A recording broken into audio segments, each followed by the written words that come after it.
Friends, তো এখন সন্ধে 6টা বেজে গেছে। তো আমি আসলে ঘুমোইনি, কিন্তু মানে ঝিমঝিম ভাবে ছিলাম। ওই ফোনটাই ঘাঁটতে ঘাঁটতে আমার আজকে সময় গেল। ঘুমোলে কিন্তু কাজে দিত, তো আমি যদি সত্যি ঘুমিয়ে নিতাম কাজে দিত। ভিডিওটা দেওয়ার পরে কিন্তু আমি একটুখানি ঘুমিয়ে নিতেই পারতাম ঘন্টাখানিক, কিন্তু শেয়ার হলো কই। ওই ফোনে নানান রকম ভিডিও, কি মানে আমি নিজে কিছু ভালো ভিডিও করতে মানে বানাতে চাইছি, সেগুলো একটু সার্চ করতে করতে দেখতে দেখতেই আমার সময় চলে গেল। এই করতে করতে এখন 6টা বেজে গেল। তো এখন যাই একটু ধুনো দিয়ে দিই বাড়িতে, সন্ধ্যাবাতি মানে একটু ধুনোটা দিয়ে দিই। আর তো ওদিকে তো মা ওপরে সন্ধে দিচ্ছি, শুনতে পাচ্ছ। চুলগুলি দিকে ছাড়া, আমার চুলটাকে আটকাতে হবে। আসলে খুব ক্লান্ত হয়ে গেছি এই কদিনের আর কি, মানে ওষুধপত্র খেয়ে মানে একটা ধকল গেছে তো আমার উপর দিয়ে। চোখু মুখেও যেমন একটা প্রভাব পড়েছে, শরীরটাও ভীষণ ক্লান্ত হয়ে গেছে। মানে কোনো কাজে সেভাবে অতটা এনার্জি পাচ্ছি না, মানে ইচ্ছেই করে না বলতে পারো। তো তবুও যেটুকুনি সংসারের কাজ সেটা তো করতেই হবে, কাজের মধ্যে থাকলে মনটাও ভালো থাকে। এই যে মা ঘন্টা বাজাচ্ছে, এখন কাঁসা বাজাচ্ছে, আর আমি এখন যাই সন্ধ্যে ধুনোটা দিয়ে দিই বাড়িতে। আর এই যে আমি সিঁদুরটা যে পরেছি আজকে, গুঁড়ো সিঁদুর পরেছি বলে দেখো লেপটেও গেছে, শুয়েছি। আর সিঁদুরের কালারটা খুব সুন্দর। শুনলাম নাকি গুঁড়ো সিঁদুর পরা ভালো, কেউ বলে গুঁড়ো সিঁদুর ভালো, কেউ বলে কেমিক্যাল ছাড়া যেটা মানে হার্বাল লিকুইড সিঁদুর ভালো। কোনটা যে ভালো সে একমাত্র ভগবান জানে। তো গুঁড়ো সিঁদুরও আছে হার্বাল, তো সেটা অবশ্যই ভালো হবে। কিন্তু গুঁড়ো সিঁদুর ওই যে লেপটে যায়, ঝরে যায়, অনেক সময় ঘামলে টামলে সরে যায়, ওর জন্য মানে একদম ভালোভাবে সেট থাকে না আর কি। সেজন্য আমি লিকুইড সিঁদুর পরি। ঠিক আছে, চলো এখন আমি সন্ধ্যাটা দিই, আর তারপরে চা করবো। ওদিকে মিষ্টু ঘুম থেকে উঠে চলে গেছে। ঠিক আছে, তো চলো। গোপাল ঘুমোচ্ছে, গোপাল ঘুমোলে অনেকক্ষণ ঘুমোয়। তো বন্ধুরা, জীবনে এরকম অনেক সমস্যা কিন্তু আমাদের মানে সামনে চলে আসে, যেগুলোর হয়তো আমাদের অনেকটাই ফল ভোগ করতেও হয়। কি কারণে কি হচ্ছে, কেন এই সমস্যাগুলো বারবার আসছে, অনেক কিছুই বুঝতে পারি না। বা এরকম অলৌকিক কিছু মানে সমস্যা চলে আসে যেগুলো কোনো প্রমাণ যুক্তি বা যার কোনো কারণ কিন্তু কাউকে বোঝানো যায় না। তবে যার সাথে হয় সেই একমাত্র কিন্তু বোঝে, বা যাদের সাথে হয়। তো সেই রকমই কিছু সমস্যা দীর্ঘ বছর ধরে কিন্তু মানে বলতে পারো যে আমরা একরকম ভোগ করেছি, যার ফলস্বরূপ কিন্তু জীবনের ওপরে, কর্মজীবনে, সংসার জীবনে অনেকটাই প্রভাব পড়েছে। সেগুলো অনেক সময় আমাদের হাতে থাকে না, তবে তার থেকে মুক্তি পাওয়ার কিছু উপায় যখন আমি করতে শুরু করি, বা তার প্রতিকার যখন শুরু করি কিছু নিয়ম মেনে, তার ফলে কিন্তু অনেকটা উপকার হয়েছে, অনেকটা বলতে পারো যে নিষ্কৃতি পেয়েছি। তো জীবনের ওপরে যখন সেগুলো প্রভাব পড়তে শুরু করেছিল, তখনই কিন্তু আমি আস্তে আস্তে চিন্তা করি কি করে এই সমস্ত কিছু ঠিক করা যায়।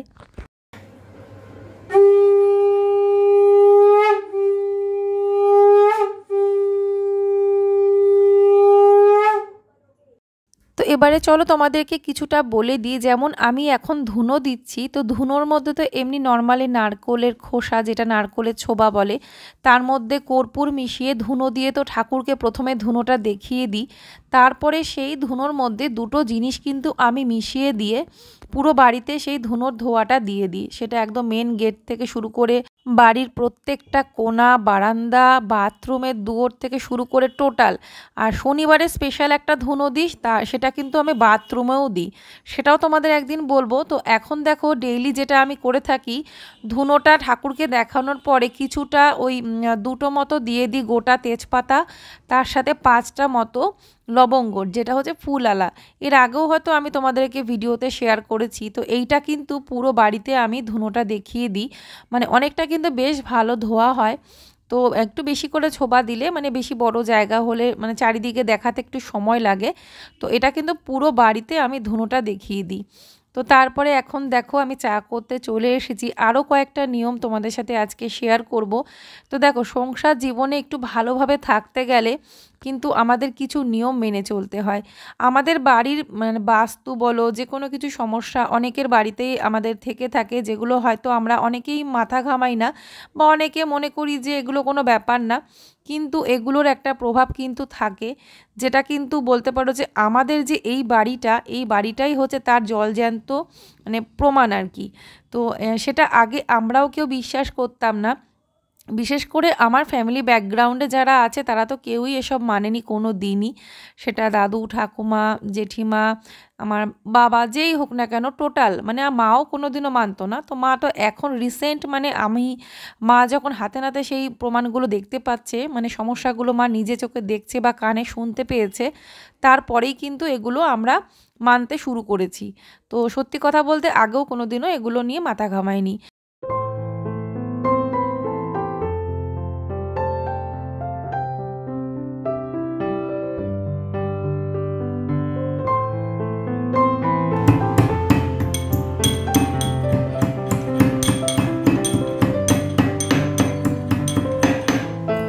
তো চায়ে আদা দিয়ে খেতে আমার সবসময় ভালো লাগে, সেটা লিকার চা হোক কি দুধ চা হোক। তো আজকে একটুখানি ওই দুধ চাই করবো সন্ধ্যাবেলায়, যেহেতু বোন আছে। তো সন্ধ্যাবেলায় দুধ চাটা বেশ ভালোই লাগে, এখন একটু ঠান্ডা ঠান্ডা ভাব পড়েছে, সেই গরমটা কিন্তু এখন নেই, মানে যেহেতু মেঘলা ওয়েদার ছিল, দুদিন একটু বৃষ্টিও হলো অল্প বিস্তর, যাই হোক।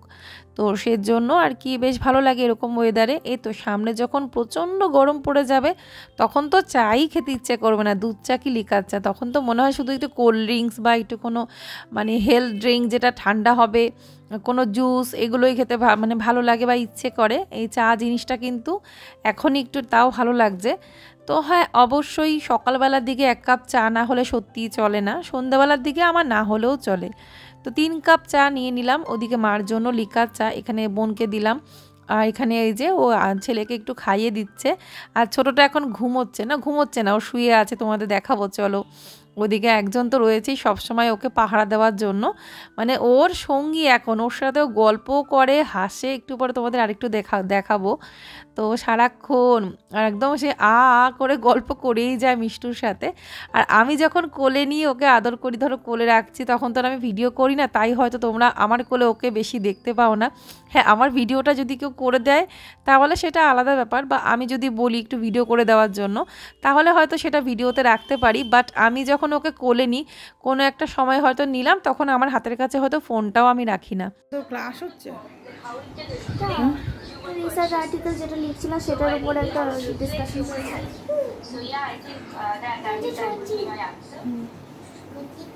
একজন যাদবপুরের, একজন জেইই এর স্কলার প্রজেক্টটা করছে।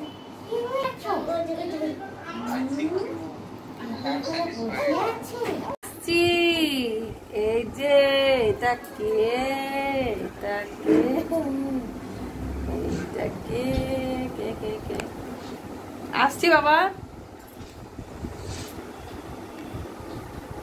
দেখো আমার চুটিপটা পরিনি কেমন লাগে। এই যে আমার বাবুটার কাছে এসে গেছি, আমার বাবুটা এখন ঘুম থেকে উঠে গেছে। বাবুটা কি রাগ করেছে?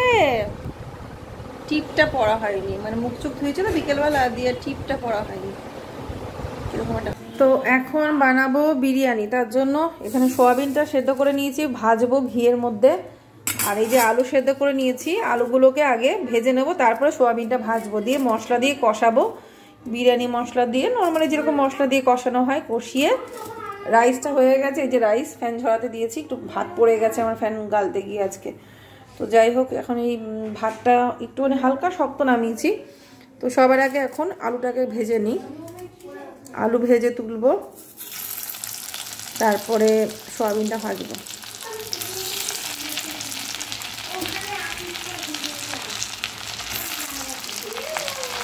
এর মধ্যে ঘি দিয়েছি, ঘি দিয়ে ভাজছি, সামান্য একটু সাদা তেল দিয়েছি, তবে ঘিটাই বেশিরভাগ, অল্প একটু সাদা তেল দিয়েছি, যেহেতু ভাজতে হবে ভালো করে। আলুগুলো না একটুখানি সেদ্ধ করে নিয়েছি, কারণ বড় বড় সাইজের তো, না হলে ভাপে অতটা সেদ্ধ হবে না, তো আর একটু কম সেদ্ধ করলে মনে ভালো হতো। যাই হোক, নিরামিষ খাওয়া হয়, আবার বিরিয়ানি খাওয়ার শখ থাকতেই পারে শখ। দেখো, বিরিয়ানির তো এরকম কোনো নিয়ম নেই, বা কোনো গ্রন্থ বা কোনো বইতে তো লেখা নেই বিরিয়ানি শুধু ননভেজ দিয়েই বানানো যাবে, ভেজ বিরিয়ানি হবে না, এরকম তো কোনো কথা নেই।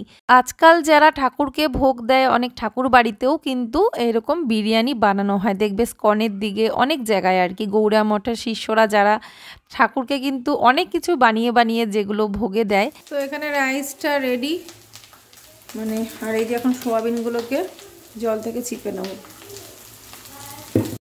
তো এখানে সোয়াবিনগুলোকে কিন্তু একটু ঘিয়ে ভালো করে ভেজে নেব, তারপরে কিন্তু বেশ ভালো করে মশলা দিয়ে কষিয়ে নেব। তো মশলার মধ্যে যেরকমই মশলা ধরো সোয়াবিনের কষা কষা তরকারিতে যেরকম মশলা দিয়ে থাকি, তার সাথে শুধুমাত্র এখানে বিরিয়ানি মশলাটা আমি অ্যাড করেছিলাম। এই মশলার সাথে বিরিয়ানি মশলা এর মধ্যে দিয়ে ভালো করে কষিয়েছি, একটু বেশি করে ঘি দিয়েছি আর একটু সাদা তেল দিয়েছি, দিয়ে ভালো করে মানে তেলে করে মশলাটা কিন্তু মানে গ্রেভিটা বানাতে হবে। আর আলুটাও কিন্তু এর মধ্যে দিয়ে দিয়েছি, আর আলুটাও কিন্তু যে দেখেছো তোমরা যে ঘিয়ে ভেজে নিয়েছি। তো এই যে বেশি মানে কিছুটা পরিমাণে বিরিয়ানি মশলাটা এবার দিয়ে দিলাম, দিয়ে এবার আরেকটু ভালো করে নাড়িয়ে চাড়িয়ে নেব, তারপরে রাইসটা দিয়ে বিরিয়ানিটা বানাবো। তো এটাকে এখন সাইডে সরিয়ে রাখবো আর একটু কষিয়ে নিয়ে। আর এটা অলরেডি হয়ে গেছে, মানে সোয়াবিনটাও সেদ্ধ হয়ে গেছে, আলুটাও নরম হয়ে গেছে। আর এখানে হাঁড়ির মধ্যে একটু ঘি দিয়েছি, ভালো করে মাখিয়ে নিলাম। তো হাঁড়িতে যেহেতু ভাতটা রান্না করেছি ওর জন্য কয়েক দানা ভাত আর কি হাঁড়িতে লেগে আছে, মানে ভাতটা তো দেখলে যে সসপ্যানে নামিয়ে নিয়েছিলাম। আর এই হাঁড়িটার মধ্যেই করব আর কি। প্রথমে বেশ কিছুটা পরিমাণে এর মধ্যে রাইসটা দিয়ে দেবো, তলায় অলরেডি ঘি দিয়ে দিয়েছি।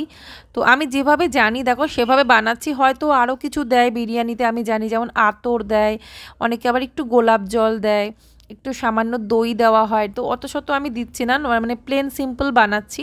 তো এখানে এবারে সোয়াবিন আলু কষাটা দিয়ে দিলাম মাঝখানে, আরও একটু রাইস আবার ওপর দিয়ে দিচ্ছি, তারপরে এর ওপর দিয়ে একটুখানি ঘি দেবো, বেশ কিছুটা পরিমাণে ঘি দিয়ে একটুখানি বিরিয়ানি মশলা আবার ছড়িয়ে দিলাম। তো এইভাবেই পরপর লেয়ারগুলো দিতে থাকবো, মানে যেরকম দিতে শুরু করেছি ওই রকমই ভাগ ভাগ করে এরকম পরপর দিয়ে বিরিয়ানিটা মানে যেরকমটা বানাই সেভাবে বানাবো।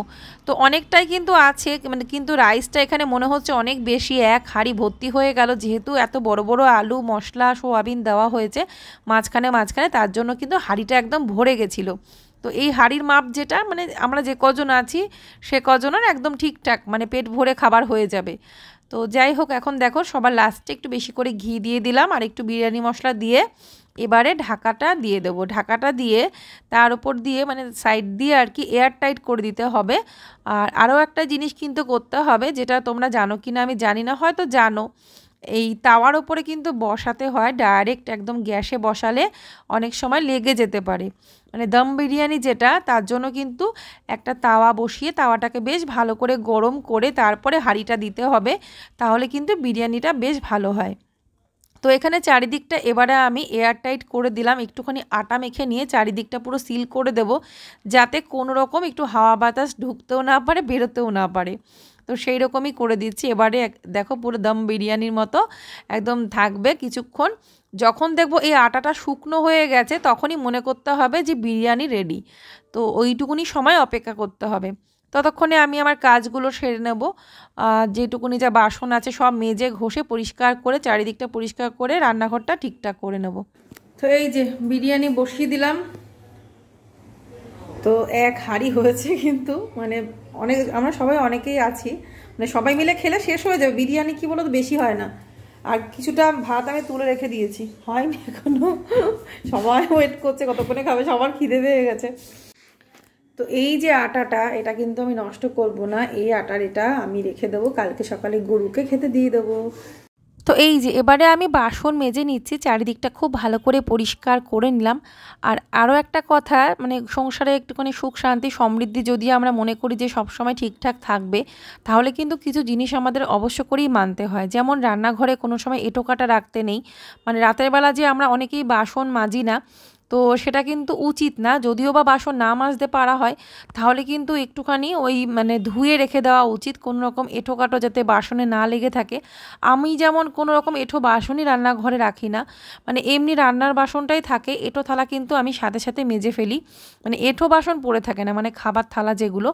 বাকি হয়তো যদি কোনো কারণে বাসন না মাজতে পারলাম, সেটা রান্নার বাসন পড়ে থাকে, তাও কিন্তু আমি জল দিয়ে ধুয়ে রাখি। আর রান্নাঘর একদম নিট অ্যান্ড ক্লিন, সবসময় পরিষ্কার পরিচ্ছন্ন, একদম শুকনো করে রেখে দিই মুছে, মানে জল থাকবে, নোংরা থাকবে স্যাঁতস্যাঁতে, সেই রকমটা কখনো রাখি না।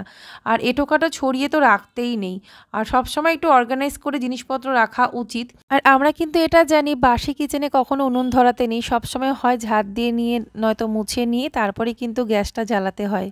তো দেখো বাসন মেজে নিয়েছি, কাজ আমার কমপ্লিট হয়ে গেল। তো এবারে শুধু বিরিয়ানিটা ওদেরকে বেড়ে দিই খেতে, আর আগে হ্যান্ড ওয়াশ করে আসি তারপরে।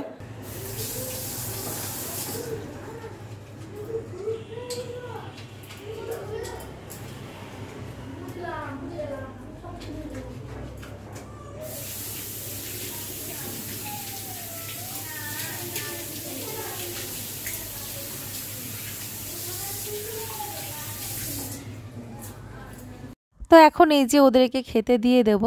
আর তোমাদেরকে আমি বলেছি যে কিচেন মেকওভারের একটা ভিডিও আসবে, তো সেটা কিন্তু অবশ্যই আসবে। এখন একটু প্রচণ্ড মানে একটু কি অনেকটাই ব্যস্ত আছি, তো এই জন্য এই কাজগুলোতে খেয়াল দিতে পারছি না।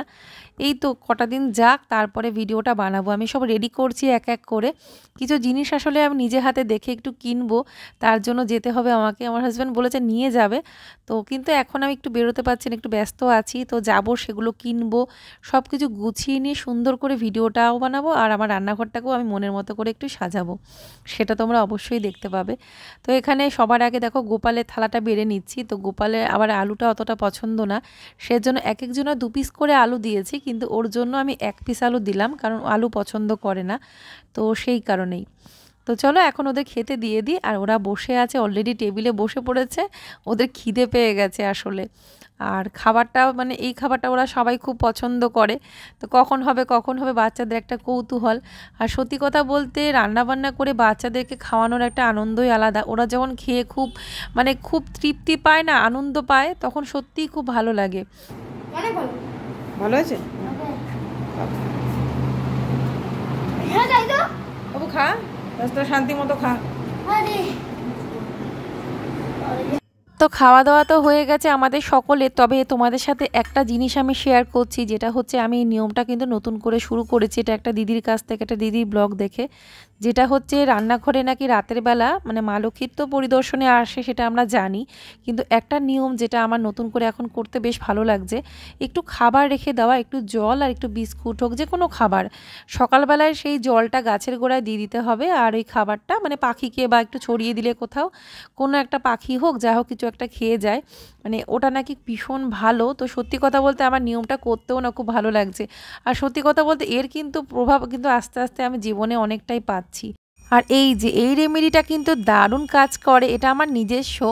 একটু তেজপাতা বার্ন করে সেই ধোঁয়াটাকে একটু ঘরে দিয়ে দেওয়া, বিশেষ করে কিচেনে।